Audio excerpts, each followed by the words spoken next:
Assalamualaikum warahmatullahi wabarakatuh.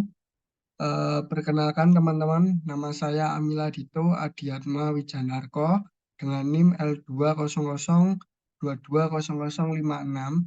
dari Prodi Informatika Fakultas FKI Universitas Muhammadiyah Surakarta.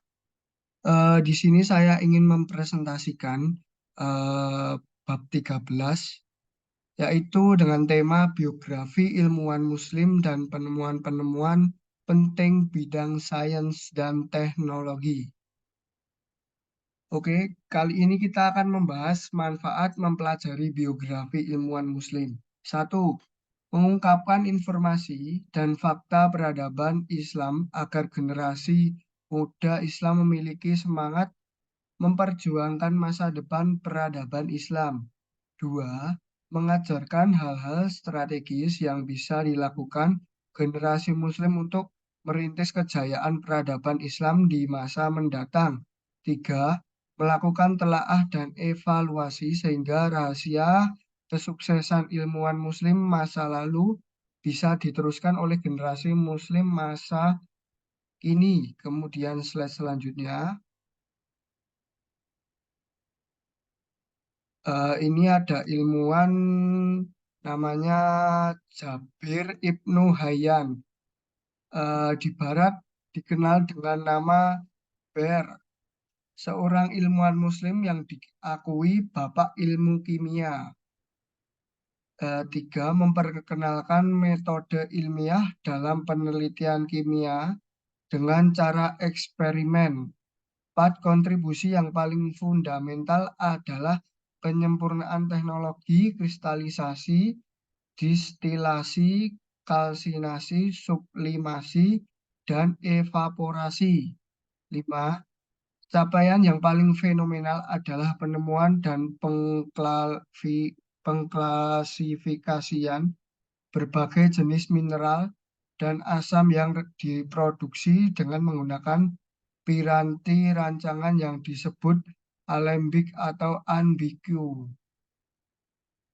Kemudian di samping kontribusi beliau dalam bidang dasar-dasar kimia murni, Jabir Ibnu Hayyan juga mengembangkan proses-proses kimia terapan. Dua, hal ini menjadikan beliau juga sebagai pioner dalam bidang kimia terapan.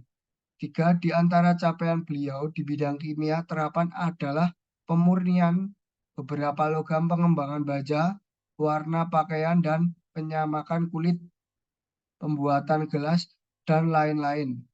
Salah satu hasil pengembangan Jabir Ibnu Hayyan yang masih digunakan sampai sekarang adalah larutan aqua regia untuk melarutkan emas dan metode distilasi. Buku-buku karya Jabir Ibnu Hayyan yang populer di antaranya Kitab Al-Kimya dan Kitab Al-Sab'in. Akan tetapi masih banyak karya-karya beliau yang lain.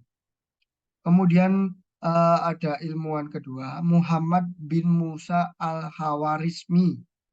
Karya monumentalnya adalah Ilm Al-Jabr wal Al-Muqahalah yang merumuskan dan meletakkan dasar ilmu aljabar, salah satu cabang matematika.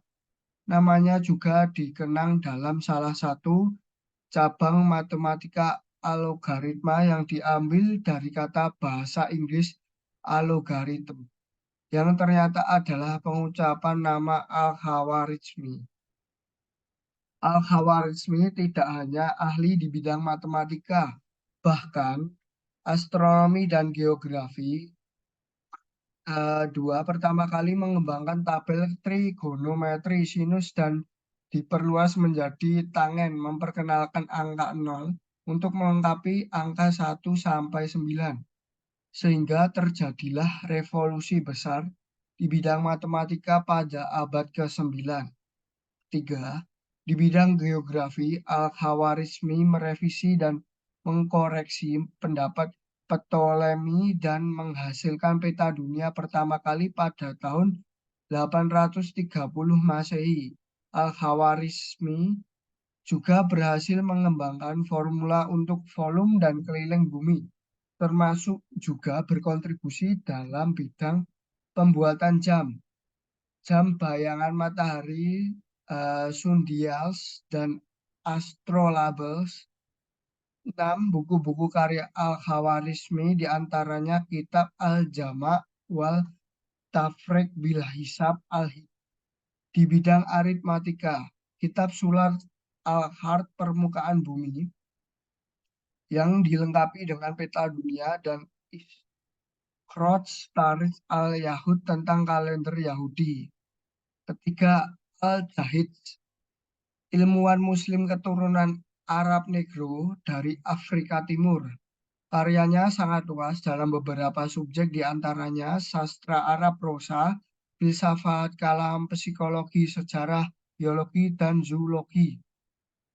Salah satu karya monumentalnya adalah Kitab Al-Hayyawan, ensiklopedia lebih dari 350 jenis hewan yang ditulis dalam 7 volume buku. Gagasan tentang seleksi alam juga sudah disampaikan oleh Al-Jahid dalam buku tersebut.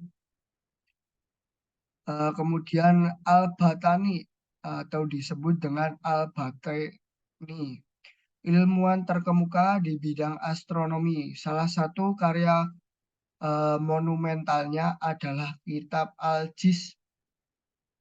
Al-Batani berhasil menentukan bahwa bumi mengelilingi matahari yang juga menunjukkan lama waktu 1 tahun. Beliau juga menghitung bahwa garis bujur terjauh matahari meningkat sebesar 16,47 derajat. Hasil perhitungan Ptolemeus.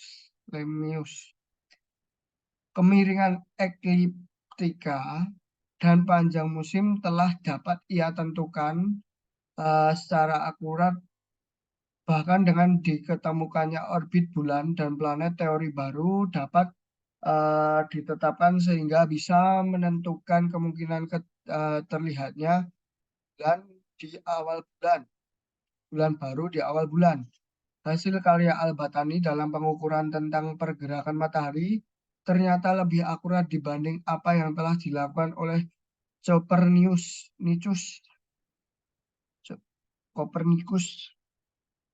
Kemudian slide selanjutnya ada Yakub Ishak Al-Kindi atau disebut juga Al-Kindus. Al-Kindi untuk mendirikan Biat Al-Hikmah House of Wisdom, di mana karya-karya filsafat dan sains Yunani diterjemahkan ke dalam bahasa Arab. Beliau juga seorang ahli matematika dan ilmuwan berbagai bidang. Karya-karya Al-Kindi diantaranya adalah di bidang aritmetika, geometrik, kimia, fisika, optik, dan kedokteran. Dalam bidang pengobatan ini, Al-Kindi adalah orang pertama kali yang melakukan secara sistematis dan administratif dalam penentuan dosis obat. Hal ini memudahkan dokter untuk menuliskan resep. Buku-buku karya beliau di berbagai bidang berjumlah 241 buah dengan kategori astronomi 16, aritmetika 11, geometrika 32, kedokteran 22, fisika 12, filsafat 22, logika 9, psikologi 5, dan musik 7. Cukup banyak buku karya beliau yang diterjemahkan ke dalam bahasa Latin. Di antaranya Risalah Dartaj Tanjim, Ikhtiyarat Al-Ayam, Ilahiyat Aritsu Al-Moshiko, Mat Olazer, and Audiyah. Kemudian slide selanjutnya kita lanjut ya. Biruni, seorang ilmuwan multitalenta dalam bidang fisika, metafisika, matematika, geografi. Dia juga belajar filsafat Hindu, ada matematika, geografi, dan agama, peletak dasar metode ilmiah sebagai pondasi awal ilmu pengetahuan modern. Beberapa karya Al-Biruni, Kitab Al-Hindi, Akhir sejarah dan geografi India, Al-Qanun Al-Masudi, astronomi, trigonometri, Al-Athar Al-Baqiyah, sejarah kuno dan geografi, kitab Al-Saidana, materia medika, dan kitab Al-Jamahir, batu mulia. Buku Al-Tafhim li awal Sinaat di Tanjim memberikan ringkasan matematika dan astronomi. Ia dianggap sebagai salah satu ilmuwan terbesar Islam, bahkan yang terbesar sepanjang masa. Kemudian ada Ibnu Al-Haytham. Ibnu Al-Haytham populer di dunia barat dengan sebutan Al-Hazm. Melakukan penelitian mempelajari cahaya penglihatan. Orang pertama yang mendeskripsikan secara akurat bagian-bagian mata dan penjelasan ilmiah bagaimana mata bisa melihat. Ibnu Al-Haytham eh, melakukan penelitian yang mendalam untuk mempelajari cahaya dan penglihatan. Dia adalah orang pertama yang mampu mendeskripsikan secara akurat bagian-bagian mata dan penjelasan ilmiah bagaimana mata bisa melihat. Beliau membantah secara ilmiah teori Ptolemyi dan Euclid tentang penglihatan dan menjelaskan dengan benar bahwa untuk dapat melihat bukan mata kita yang memancarkan cahaya, tetapi justru benda yang kita lihat yang memancarkan cahaya ke mata kita. Salah satu karya pentingnya kitab Al-Nadir memberikan pengaruh yang sangat besar pada perkembangan sains. Karyanya yang lain, Mizan al-Hikmah yang menjelaskan densitas atmosfer dan pengaruh dari ketinggian, termasuk juga teori tarik-menarik antar dua massa. Beliau juga sudah menyadari adanya gaya gravitasi. Beliau juga sangat berjasa di bidang matematika, terutama geometri analitik yang menunjukkan hubungan antara aljabal dan geometri. Slide selanjutnya, karyanya yang lain, Mizan al-Hikmah yang menjelaskan densitas atmosfer dan pengaruh dan ketinggian, termasuk juga teori tarik-menarik antar dua massa. Beliau juga sudah menyadari adanya gravitasi. Beliau juga sangat berjasa di bidang matematika, terutama geometri analitik yang menunjukkan hubungan antara aljabar dan geometri. Total karya Ibnu Al-Haytham lebih dari 200 buku yang menunjukkan kepiawaian beliau dalam menerapkan metode ilmiah meliputi observasi, hipotesis, dan verifikasi yang merupakan pintu gerbang menunjukkan sains modern. Kemudian